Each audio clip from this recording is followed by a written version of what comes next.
Mheshimiwa Spika. Asante sana. The Honorable Andrew Okwome, member for Karachonyo.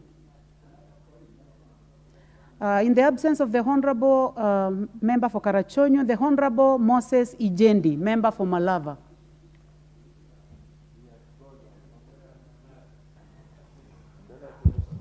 Thank you, Madam Speaker.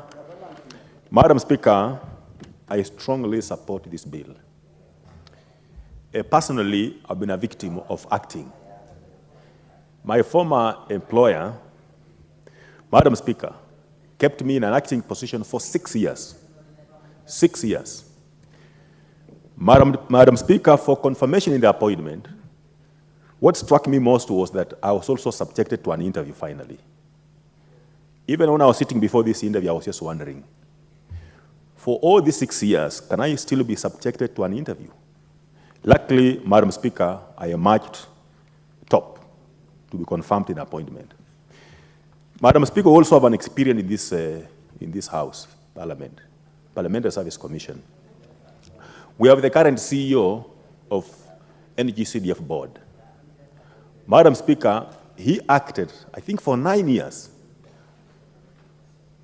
And when an interview was called, I remember it was this House that overturned a decision that had made another person to be number one, to take over from him, after acting for 9 years and performing so excellently as he had done. So, Madam Speaker, I strongly support this because it is so dehumanizing that you put someone in an acting position for over 6 months. Then finally, for some cases, you don't confirm them in appointment, and other persons come to replace them, and these persons start deputizing these particular persons, training them even on the job. Madam Speaker, it is so demoralizing, so dehumanizing, that even for fellow staff, it in itself, Madam Speaker, defeatist. Madam Speaker, I would like not to agree with the Mheshimiwa's proposal in clause 2, which proposes an amendment of section 34 of the Act that says, any officer appointed in an acting capacity shall not be entitled to any acting allowance after the expiry of 6 months. Madam Speaker, personally, I would say no person should be allowed to continue acting in a position after 6 months.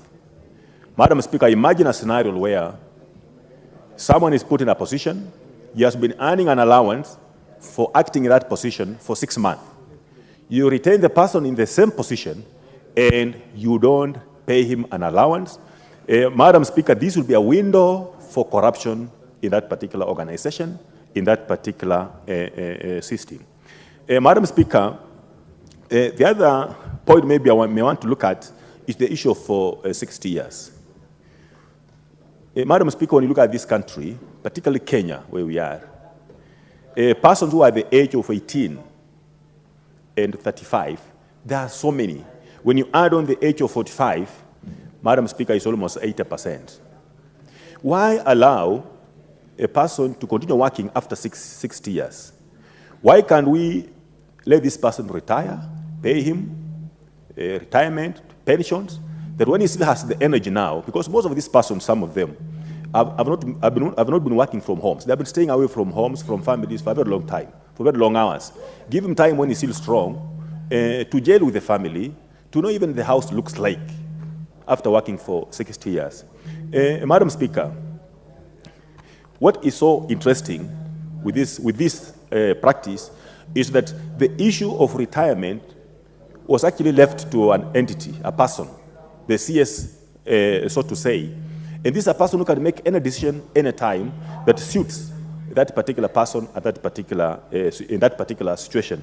So if this becomes now an act, Madam Speaker, I would say that the issue of a person being retained in a position because he has a special talent should arise.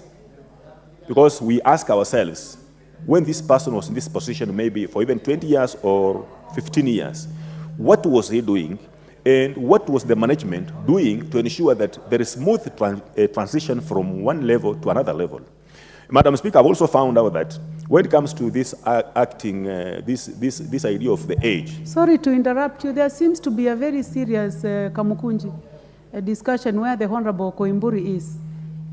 Please, you may reduce. Please reduce your voices. Consult in lower tones, so that we are able to hear what the Honorable Member for Malava is saying. Yeah, thank you, Madam Please Speaker. Proceed. Yeah, thank you, Madam Speaker.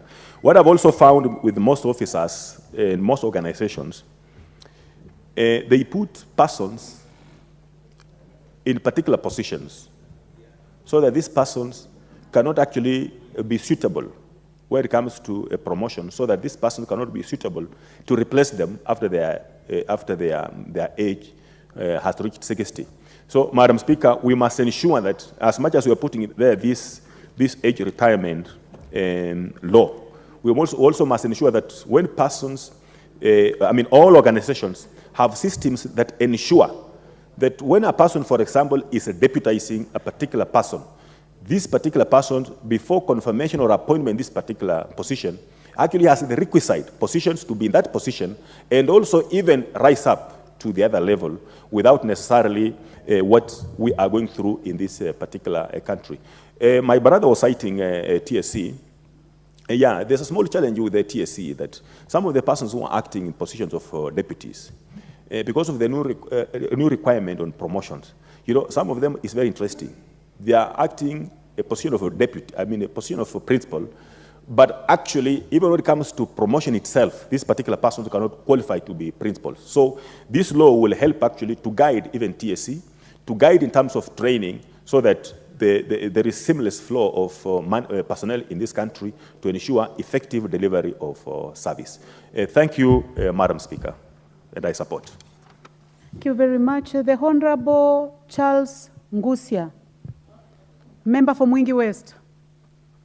Thank you, Madam Speaker, for this chance to